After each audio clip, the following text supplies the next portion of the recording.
नमस्कार, मैं हूं मीनाक्षी जोशी और आप देख रहे हैं हमारा स्पेशल शो यकीन नहीं होता। आज कहानी एक कातिल जीजा के सनसनीखेज गुनाह की। करीब 40 रोज पहले एक लड़की गायब हो जाती है। उस लड़की की तलाश में पुलिस 40 दिन तक उलझी रहती है, लेकिन 40 दिन बाद जब पुलिस उस लड़की तक पहुंचती है तो सामने आती है खून में सनी रिश्तों के कत्ल की हैरान कर देने वाली दास्तां। आखिर 25 साल की अश्विनी के साथ क्या हुआ था, उसकी आखिरी कॉल से कैसे खुला हिला देने वाला सच।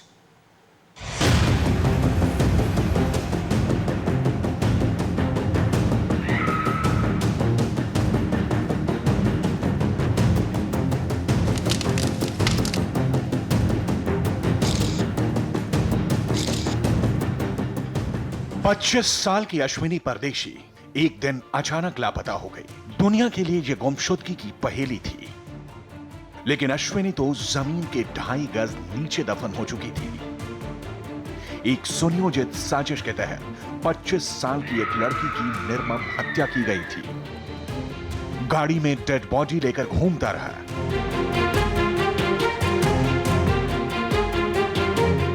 अड़तालीस घंटे के बाद ठिकाने लगाया।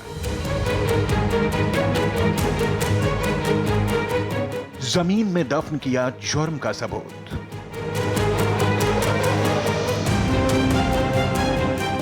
चौंकाने वाली बात यह थी कि कत्ल के बाद कातिल 48 घंटे तक अश्विनी की डेड बॉडी को गाड़ी में रखकर शहर में घूमता रहा। 48 घंटे बाद डेड बॉडी को जमीन में दफन कर दिया, लेकिन साजिश का भंवर तो अभी बाकी था। कत्ल जैसे संगीन जुर्म को अंजाम देने के बाद कातिल फरियादी बनकर पुलिस थाने पहुंच गया। कातिल ने ही अश्विनी के गायब होने की रिपोर्ट लिखवाई। यानी पुलिस का सामना उस हत्याकांड से पहले हुआ था, जहां हर मोड़ पर एक धोखा था। पुलिस ने मामला दर्ज कर तफ्तीश शुरू की। अश्विनी की कॉल डिटेल खंगाली गई, लेकिन कोई अहम सुराग नहीं मिला। कई दिनों की जांच का नतीजा सिफर था, क्योंकि कातिल की नजर पुलिस तहकीकात पर टिकी हुई थी। इसी दौरान एक फोन कॉल ने पुलिस को और भी उलझा दिया। दूर दूर तक सुराग का कोई सिर नजर नहीं आ रहा था। एक तरफ अश्विनी को सरगर्मी से तलाशा जा रहा था, तो दूसरी तरफ कातिल ने नई चाल चली। जांच अधिकारी के पास एक लड़की का फोन आया। लड़की ने दावा किया कि वो अश्विनी है और लव मैरिज करने के लिए वो घर से भाग गई है। जांच टीम को इस थ्योरी में दम नजर आया। पुलिस अश्विनी का अतीत खंगालने में जुट गई। कातिल के इस चाल के पीछे क्या मकसद था? क्यों वो अश्विनी को जिंदा रखना चाहता था? क्यों उसने घर से भागने की थ्योरी दुनिया के सामने रख दी? क्यों हत्या के 30 दिन बाद अश्विन की डेड बॉडी को कब्र से निकालकर जंगल में आग के हवाले कर दिया गया? क्या था कातिल का पत्थर प्लान? जांच टीम जिस लड़की को तलाश रही थी, हकीकत में उसकी हत्या हो चुकी थी और कातिल पुलिस को चक्कर गिन्नी की तरह घुमा रहा था। लेकिन जल्द ही कातिल से इस खूनी नाटक से पर्दा उठने ही वाला था। जुर्म के सबूत भले ही मिटा दिए गए थे, लेकिन उसका साया कातिल का पीछा कर रहा था। पुलिस के लंबे हाथ उस परछाई को पकड़कर कातिल तक पहुंच गए।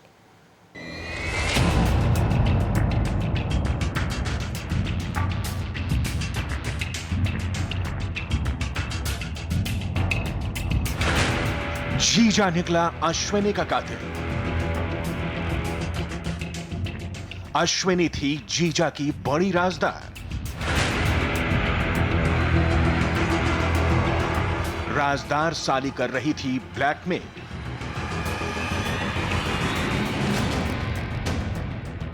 ब्लैकमेल बना मर्डर की वजह। यकीन नहीं होता कि अश्विनी का जीजा गोविंद तक भाते ही कातिल था। गोविंद ने ही हत्या के बाद अश्विनी की लाश को जमीन में दफन कर दिया था और फिर पुलिस थाने जाकर गुमशुदगी की झूठी रिपोर्ट दर्ज करवाई थी।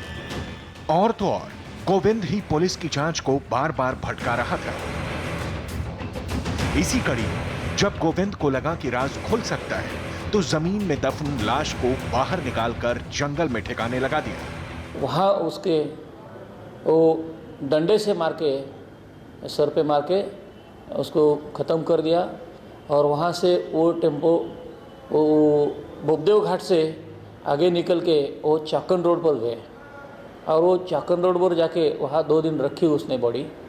उसके बाद में बस में थे, उसके बाद में उसने वो वहाँ दफनाया। अब सवाल है कि आखिर वो कौन सा राज था जिसकी कीमत अश्विनी को जान देकर चुकानी पड़ी। शुरुआती जांच में यह खुलासा हुआ है कि गोविंद ने 2 शादी कर रखी थी और ये राज अश्विनी जान चुकी थी। इसी राज को राज रखने के लिए अश्विनी अपने जीजा को ब्लैकमेल कर रही थी। जांच में पता चला है कि वो जीजा से पैसे भी ऐंठ रही थी। यही वजह है कि गोविंद ने राजदार साली को रास्ते से हटाने की प्लानिंग की। वो अश्विनी को ही पता था सिर्फ, इसलिए उस अश्विनी उसकी दूसरी शादी हो गई है करके अश्विनी को पता चल गया था, इसलिए उसने वो सब किया। और अश्विनी ने मुझे बोला भी था, लेकिन उसने मुझे बोला कि नहीं ये सब झूठ है, ये सब नाटक है, ऐसा उसने बोला था। सब झूठ बोल रहा था। पुलिस के मुताबिक 5 जनवरी की रात गोविंद अपनी साली से मिला, प्लान के तहत साली की हत्या कर दी और फिर ट्रैवलर में डेड बॉडी को लेकर 48 घंटे तक घूमता रहा। दरअसल गोविंद गुनाहों के तमाम सबूत मिटा देना चाहता था। इसी कड़ी में डेड बॉडी को उसने दफन कर दिया। सोचा था इस रात से कभी पर्दा नहीं उठेगा। उसके खेत में जाके वहाँ उसने उसको पूरा जला दिया और पूरा जलाने के बाद उसकी जो हड्डी बची हुई थी वो हड्डी भी तो कूट कूट कर दिए पत्थर से, ताकि वहाँ कोई पुरावा ना मिले। और इसके बाद में वो अपना दैनंदिन काम कर रहे थे। लेकिन जब पुलिस ने जब जांच शुरू की तो अश्विनी के गायब होने के पीछे कोई फाउल प्ले नजर नहीं आया। तमाम कोशिशों के बावजूद सुराग का कोई सिरा नहीं मिला। हाँ, पुलिस को उलझाने के लिए गोविंद ने अश्विनी के नाम से फोन तक कराया था। सब कुछ प्लान के तहत हो रहा था, लेकिन एक दिन कुछ ऐसा हुआ कि कहानी पलट गई। गोविंद का हाव भाव देखकर बीवी को शक हुआ और जब उसने इस बाबत जानकारी जुटाई तो शक यकीन में बदल गया। उसे लग गया कि दाल में कुछ काला है। ऐसा तो कभी लगा नहीं था, लेकिन अश्विनी मिसिंग होने के बाद जो उसके हाव भाव थे वो पूरे चेंज हो गए थे। लेकिन हमें नहीं पता था कि वो अश्विनी के वजह से उसने ऐसा कुछ किया है, इसलिए वो ऐसा कर रहा है। हमें लगा कि वो अश्विनी का टेंशन है कि अश्विनी घर से लापता है, ऐसा हमने सोचा था। पुलिस ने जैसे ही जांच के घेरे में गोविंद को लिया, चौंका देने वाला सच दुनिया के सामने आ गया। शुरुआती पूछताछ में वो पुलिस को गुमराह करता रहा, लेकिन पुलिसिया सख्ती के आगे उसने सरेंडर कर दिया। जो दोस्त इधर सरसबाग में थे तो उसको लास्ट सीन में था, उससे थोड़ा डिटेल में इंक्वायरी किया तो उसने बता दिया कि ये इसके साथ में वो आगे चली गई। तो उसके साथ में चले जाने के बाद फिर तो उसको इंक्वायरी में ले लिया, तो उसने तो लगभग डीप इंक्वायरी करने के बाद भी तो वो सपोर्ट नहीं किया। लेकिन बाद में हमने जो हमारे इन्वेस्टिगेशन के टेक्निक्स है वो हिसाब से हमने उसको आगे उसने जो किया वो सब उसका एक्सपोज हो गया। गोविंद ने अपना गुनाह कबूल कर लिया। उसका कहना है कि 5 जनवरी की रात अश्विनी की हत्या कर दी थी और जब उसे लगा कि राज खुल सकता है तो करीब 1 महीने बाद उसकी डेड बॉडी को कब्र से निकालकर जंगल में आग के हवाले कर दिया। और तो और सबूत मिटाने के लिए गोविंद ने हड्डियों पर पत्थर से वार किया था।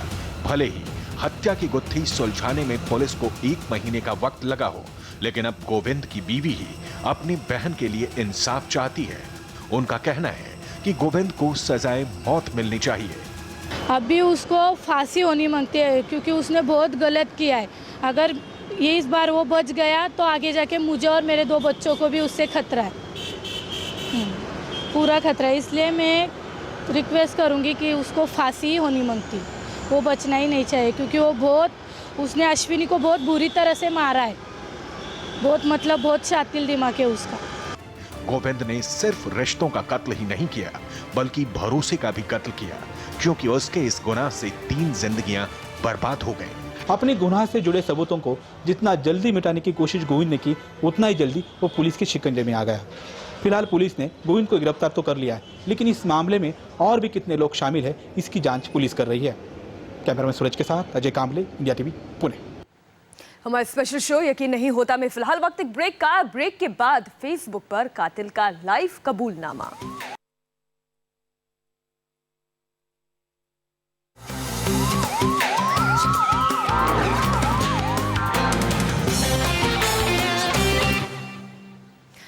कहानी कत्ल के बाद फेसबुक पर कबूलनामा करने वाले कातिल की। जी हां, फेसबुक पर पोस्ट के बारे में आपने सुना होगा, आपने फेसबुक के लाइव फीचर को भी देखा होगा। यकीन नहीं होता कि एफबी के उसी लाइव फीचर का इस्तेमाल करके कातिल ने कबूलनामा किया है।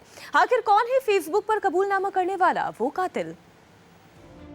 कातिल की अजीब सनक। मेरे वीरो जी ने मेरे नाल धोखा कीता। पहले मर्डर, फिर भांगड़ा।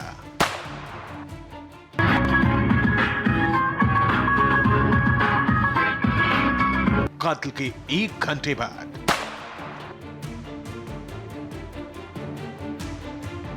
फेसबुक पर लाइव कबूलनामा। जी हां, कत्ल और कातिल की ये एक ऐसी दास्तान है जिसे सुनकर सभी हैरान हैं।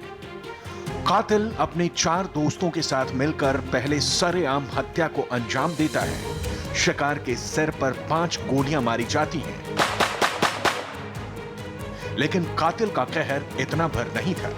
हत्या के बाद वो सरेआम भांगड़ा करता है, लोगों को धमकाता है और उसके बाद जो उसने किया उस पर यकीन नहीं होता। दरअसल हत्या के करीब 1 घंटे बाद कातिल फेसबुक पर लाइव कबूलनामा करता है। फेसबुक पर अपनी सनसनीखेज जुर्म का खुलासा करता है। इतना ही नहीं, कुछ इस तरह एक गाना गुनगुनाता है।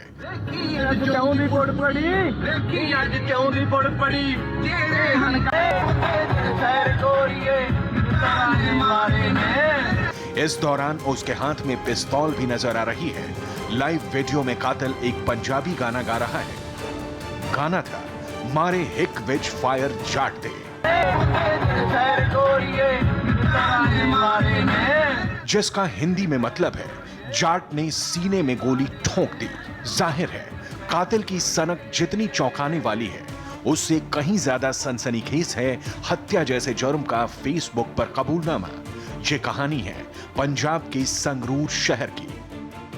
पुलिस के मुताबिक कत्ल हुआ है फाइनेंसर हरदेव सिंह हैप्पी का और कातिल है गैंगस्टर दलविंदर उर्फ बबली और बबल रंधावा। बबली अभी हाल ही में एक दूसरे केस में बेल पर छूटकर जेल से बाहर आया था। शुरुआती तफ्तीश में पता चला कि हत्या के पीछे पैसे का लेन देन था और तो और दोनों कभी दोस्त हुआ करते थे। लेकिन दौलत ने दोनों की दोस्ती के बीच ऐसी दीवार खड़ी की कि मामला हत्या तक पहुंच गया। एक तरफ गैंगस्टर बबली ने हैप्पी को रास्ते से हटा लिया तो दूसरी तरफ अपने दुश्मनों को अंजाम भुगतने की धमकी भी दी। हैरत की बात यह है कि घटना के कई घंटे गुजर जाने के बाद भी पुलिस इन आरोपियों को पकड़ नहीं सकी है। यही वजह है कि हैप्पी के घर वाले पंजाब पुलिस पर संगीन आरोप लगा रहे हैं। घर वालों का आरोप है कि पंजाब में पुलिस की नाक के नीचे गुंडे वारदातों को अंजाम देते हैं और पुलिस हाथ पर हाथ रखकर बैठी रहती है। यकीन नहीं होता मैं आज के लिए बस इतना ही। वक्त एक ब्रेक का, ब्रेक के बाद देखिए सुपरफास्ट 200।